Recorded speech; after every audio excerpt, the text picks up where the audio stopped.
د حضرت ربیع بنت معوذ رضی الله تعالی عنها دینی غیرت.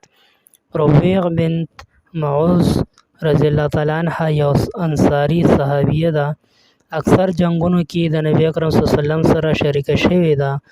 د زخمیانو دارو درمل به یې کول او د مقتولینو او شهیدانو لاشونه به یې راوچتول او راوړل.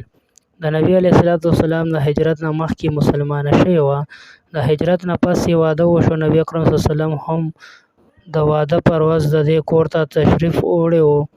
هلته څو جینکو په خوشحالۍ کې اشعار ویل چې په هغې کې د انصارو اسلامي کارنامې او د هغې مشرانو ذکر و کوم چې د بدر په جنګ کې شهیدان شوي وو.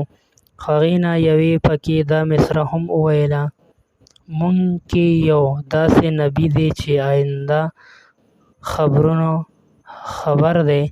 نبي علیه الصلاة والسلام د دې مصرع ویل منع کړو. ولې چې آینده حالات خو بس الله تعالی ته معلوم دي. د ربیع پلار حضرت معوذ رضی الله تعالی عنه د ابوجهل قتل کوونکو کې و.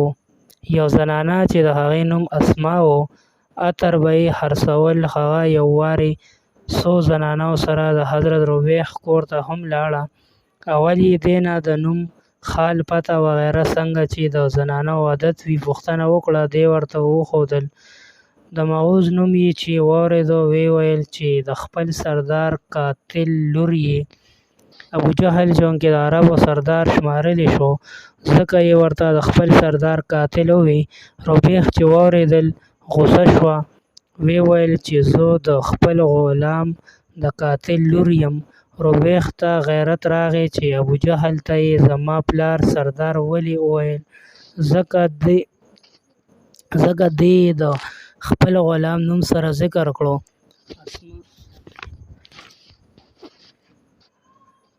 اسماء چې د ابوجهل متعلق د غلام لفظ واورېد غوسه شوه. ویې ویل چې ما باندې حرام دي چې په تا عطر خرڅ کړم. ربیع وویل چې ما باندې حرام دي چې له تا نه عطر واخلم.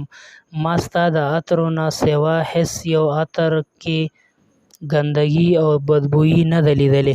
فایده کې لیکي ربیع فرمایي چې ما د بدبو لفظ د هغې د سوځولو دپاره ویلی و. د حمیت او دیني غیرت و چې د دین هغې دشمن متعلق دی. د سردارۍ لفظ وانه ورېدی شو. نن سبا د دین لوی نه لوی دشمن په باره کې د دې نه هم اوچت الفاظ ویلی شي او که چېرې څوک یې منع کړي نو هغه ته تنګ نظر ویلی شي.